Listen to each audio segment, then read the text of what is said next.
Hello! Today we're going to do section 8.3, which is a continuation of last section, which is just more segments and triangles. Today we're going to focus on medians and altitudes, so two other segments that you will run into in triangles. So here are the objectives for today. We want to understand what a median is and its properties, which I put right here. So medians split each other into a 1/3, 2/3 proportion, which I'll show you in a second. And medians are concurrent at the centroid. So that's the name of the point. And then we also want to understand what an altitude is and its properties. Altitudes are going to be concurrent, which means that they meet at the orthocenter. So let's look at what a median is first. So our fourth segment is the median. The median is a line segment that goes from one angle to the midpoint of the opposite side. So since this is the midpoint, it's splitting this side into equal halves. And again, we put these little notches on the sides to show that they are the same size. So we usually start with one notch. So this side has 1 and 1. Then these two match, so we put 2 notches on each part, and then 3 notches. You'll just keep going up as you need more lines. But like I was saying before, the median is split into a 2/3, 1/3 relationship. So this distance from the angle to the centroid is 2/3 of the line, and then from the centroid to the midpoint is 1/3 of the line. So we'll use that relationship to kind of solve problems or find lengths or distances. So you can think of it as this piece is twice as big as this piece. So if this is x big, then this is 2x big. It's twice as big. So we're going to use kind of that relationship of x plus 2x equals the whole line. So like I was saying, the three medians, if we connected all three of them, they meet at this point called the centroid. So the centroid is again 2/3 away from each of the angles. So from here to here is 2/3 of the line, 2/3 of the line, 2/3 of the line. So when we are finding that, we can use that kind of relationship to help us find lengths of a side. So on this one, it says that point G is the centroid of this triangle ABC, where AD is 8 long. So from A to D is 8. AG is 10. So from A to G is 10. Notice we have that 10 written there. A to C is 16. So from here to here is 16. And then from C to D is 18. So this whole line here is 18. They want us to find the length of these two pieces right here. So from DB, here's DB. How long is that based off of the information that we know? Well, we know that a median will meet at the midpoint. So D is the midpoint of this side. So this half is equal to this half. So if this side is 8, so is this. So from D to B is also 8 units long. If I do, now they want to know EA, if this side is from E to A right here, the only information they gave us is that from A to G is 10 big. So if I continue, how big is the entire line? So remember that this distance from A to E would be considered the whole, where this is 2/3 of that. So let me draw kind of a line as a visual. If we break this line into thirds, so 1, 2, 3 pieces, A is here, E is at the end, G would be 2/3 in, so it's taking up this much space. So I'm a visual person, so it helps me to kind of break it down this way. If my distance from A to G is 10 big, then I think, well, how big is each individual piece? Well, if this is here to here is 10, then half of that would be 5. So this would be 5, 5, 5. So my whole distance is 15. 5 plus 5 plus 5 is 15 big. So you can think of it that way. Another way you could do it is you could make an equation. That's just kind of a personal preference. I am a visual person, but we do know that this is 2/3 of the whole line. So you could say that we know if I have my distance from A to E, or I guess they did EA, we'll write EA, times 2/3 is going to equal this distance, AG, which is 10. So if I want to solve for EA, then all I need to do is get rid of this times by 2/3, which in order to get rid of a multiplying by a fraction, you can times it by its reciprocal. So you just flip it upside down. So if I times it by 3/2, the 3 on the top cancels with the 3 on the bottom, the 2 cancels with this 2, and we get EA alone. Then I need to do it to this side as well. So if I times this side by 3/2, I get 10 times 3 is 30. 30 divided by 2 is 15. So we get 15 that way as well. So if you like doing it this way, where you just set up that kind of a formula, you can do it. If you're a visual person and you want to think of it as actual chunks of thirds, I have a third and a third and a third, you can do it that way. Whatever works best for your brain, do that. Let's try another one. This one says G is our centroid again of the triangle ABC. Use the given information to find the value of the variable. So this time they give us two formulas. They're saying from F to G, so this distance right here is 2x plus 8, and then GA is 6x minus 4. So when we want to solve for x, if they're having us solve for that variable, we need to kind of think of the relationship between these two. This piece is not equal to this piece, right? This piece is longer. In fact, it's twice as long. So if I want to set these equal to each other, I need two of the smaller pieces to be equal to one of the bigger pieces. So since FG is a smaller piece, I can do 2 FGs is equal to 1 GA. So 2 of these pieces is equal to 1 of these. So if we use that as our kind of our guide for our formula, I can plug in the formulas into here so that I have 2 times FG, which is the equation 2x plus 8, and then that will equal one of the bigger pieces, 6x minus 4. And then once we have that set up, we can just go ahead and solve, which you guys are good at. First, I'll just distribute this 2, so I get 2 times 2x is 4x, 2 times 8 is 16, and then I have 6x minus 4 over here. Now that we have that simplified, we want to combine our terms, so let's get the x's together. I'm going to minus the 4x over to be on this side, so that I get 16 is equal to 2x minus 4. And now let's add the 4 over to the other side, get our numbers on one side, so that we get 20 is equal to 2x. Then our last step would be divide by 2, and 20 divided by 2 is 10. So we found x equals 10. On this one, they did just say find the value of the variable, so they're just saying what is x. They might, though, have you do one more step. They might say what's the actual distance from here to here, or the distance of FG. So they might ask you to plug it in. If I did want to plug it in, let's say they want the distance for FG, I would take 10 and plug it into that equation, and I would get 2 times 10 plus 8. Well, 2 times 10 is 20, 20 plus 8 is 28. And if I wanted the distance of GA, I do the same thing, but we'll plug it into x minus 4, or 6x minus 4. So I'd have 6 times 10 minus 4. 6 times 10 is 60. 60 subtract 4 is 56. So they might have you do that. Just pay attention to your directions. If they just say find the variable, you'll just figure out what x is. If they actually want to know the length of one of these two pieces, or maybe both pieces, you'll have to plug it in. Okay, so that is medians and centroids. Let's look at the last line segment.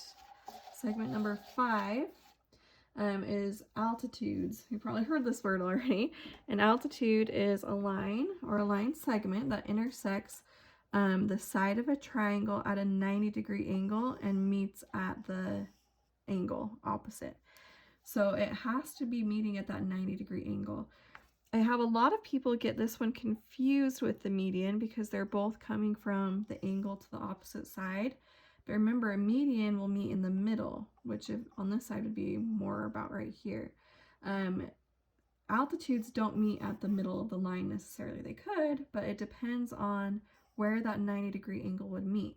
I always kind of think of it as a mountain, because we think of, oh, what's the altitude of a mountain, or how high is a mountain?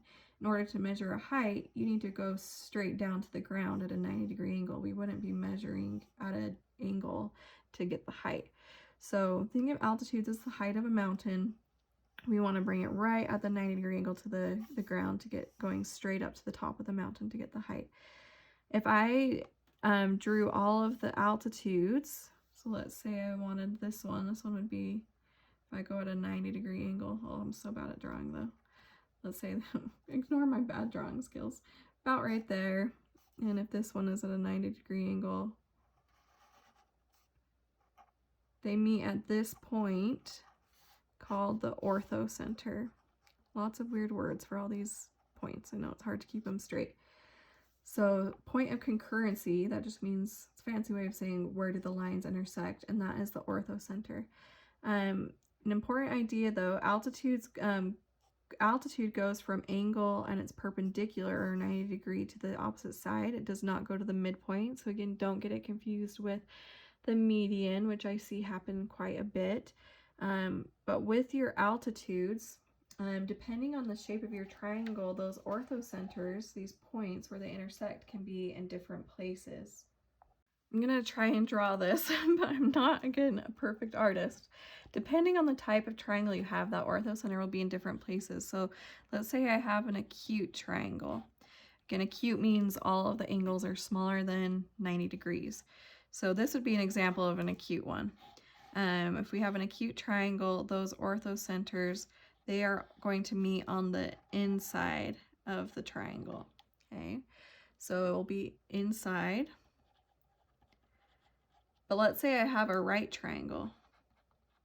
Remember, with altitudes, they have to be at a 90-degree angle, which with a right triangle is what we happen to already have, right? So for this guy, it would just meet straight out here. But then this side, if I want to go 90 degrees from the bottom side, it just happens to meet right with the side of the triangle. And same for this, if I come from this angle and I want to find the height of it, because we're already at a 90-degree angle, it just happens to be this side right here. So our orthocenter meets right on the corner of that 90-degree angle. So I'm going to put at the vertex of the 90-degree angle. So we have that kind of special situation where we already have that 90 degrees. The other type of triangle is an obtuse triangle.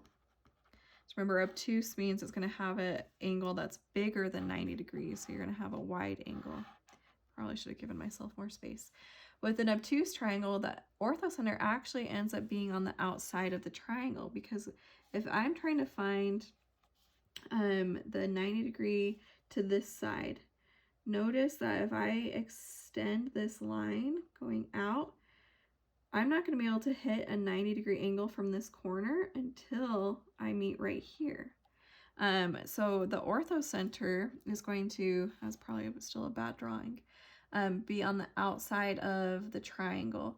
So you have to kind of imagine, if I'm extending all these lines, which is, I'm running into, I'm drawing over my pictures. This orthocenter is going to end up being where these three pieces intersect, somewhere up here. So I know I kind of drew over the other one, but these ones end up being on the outside of the triangle. So those orthocenters, depending on the type of triangle you have, they might change. You might have one on the inside, one right on the corner if it's a right triangle, or if you have a big obtuse angle in your triangle, your orthocenter is going to end up lying on the outside of that triangle. So kind of a interesting thing about orthocenters is you'll have that special relationship depending on the type of triangle you have. So with all these segments that we have learned, it's hard to keep them all straight. So I just want to kind of review all of them on this.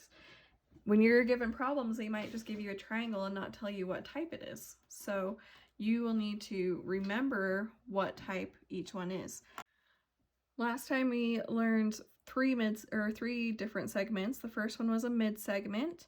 Mid-segments are parallel to one side of the triangle, so we call it like its base side or its partner side. We learned about perpendicular bisectors. Remember, perpendicular means that it's going through at a 90-degree angle, and bisecting means it's cutting it in half. So somewhere we're going at a 90-degree angle right in the middle of the line. Angle bisectors are going to be bisecting the angle or cutting the angle in half. And then today we did the median, which is going from the angle to the middle of the opposite side, and we learned the altitude, which is, think of it as the height. It's dropping down from the angle at a 90-degree angle. So those are 5 different line segments that we've learned. Notice there's 6 pictures here, so one of them doesn't fit. So just kind of a spoiler alert there. One of them won't work. Let's look at this one first. Whenever you're seeing the triangle, I want you to notice what little details they put on here. We have these little notches here. Again, that means that this is equal to this side. So that means this point is the midpoint. It's going right through the middle, and then it's coming up at a 90-degree angle. So the one that does this, it's cutting it in half at a 90-degree angle. This is going to be your perpendicular bisector. Remember, perpendicular means 90-degree angle, which we have, and bisect means to cut it in half. So we have a perpendicular bisector that's cut this side in half at the midpoint and is going up at a 90-degree angle. Another thing to note is that this doesn't go through the angle at all. So that's kind of what keeps it different from like your median or your altitude. It's not going to go through the angle. It's just going straight up from wherever that midpoint is. So it has nothing to do with the opposite angle. Let's look at this one. We have a segment that is parallel to its base side. So if you can remember back to last time, this is what we call the median. Or sorry, not median, mid-segment. I'm getting my M's mixed up. So remember, mid-segments, they are parallel to the base side, and they also have that relationship where this half is twice, or is half as big as the base. So we have like a 1/2 size of the base side.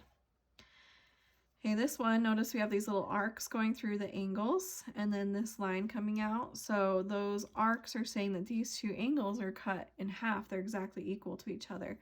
So the only segment that cuts the angle in half is your angle bisector. I think this one's probably the easiest one to remember because it's the only one that has to do with the angles. So it just cuts that angle right in half. Okay, this one, we're coming straight out from the angle and meeting at a 90-degree angle on the opposite side. So if it's coming from the angle straight to a 90-degree, this is your altitude, or again, think of it as a height. You're measuring how tall is that triangle. Okay, this one, we have this line going out, but we have no information like on the sides, on the angles. Definitely doesn't look like it's going through the center. So I don't think it's going through a midpoint. We're not cutting the angle in half. So this one is your trick question. There's no answer. It doesn't fit any of the segments that we have been doing. Okay, this one, we notice we have these little notches here. So that must mean this is the midpoint. It's cutting it in half. So if this is the midpoint and it's just coming from the angle, which segment is this? So I mean, we only have one left, so that doesn't make it too hard. When we are going from the angle to the midpoint, that is going to be your median. So again, I think a median is middle. It's cutting through the middle from the angle. Again, the two that I see people get confused the most are probably the altitudes and the medians, and the medians and the perpendicular bisectors, since they are both going from the midpoint. The difference between a perpendicular bisector, though, is it's not going to go through the angle. It's just going to go straight up, whereas the median will come from that midpoint, but it actually connects to the angle, and it's not going at that right angle. For the altitude, they're both coming from the angle, but this one doesn't go through the midpoint. It's just going to go down to a 90-degree angle and be perpendicular. So these three, I think, are the ones that are the most easily confused since they have so many similarities. So just be careful with those three. But that is kind of your review of the different 5 different line segments that we did. We did 3 of them last time, 2 of them today, and kind of went over their different problems that you will see on your homework. So if you guys have any questions, as always, let me know. I know there's a ton of vocabulary on this section. You have all the different names of the segments as well as their different points where they meet up. I think the points where they meet up is also kind of hard to remember. You have like their circumcenter, in-center, centroid, orthocenter. It's a lot to remember. So you might want to have your notes out as you go, just because I don't expect you guys to have them memorized the first time you hear them. So have your notes out as you do your homework so you can refer back to all the different names as you're starting to memorize them. But if you guys need any help, as always, please reach out to me, send me an email. I'm more than happy to help you out. Hope you guys have a great day. I'll talk to you later.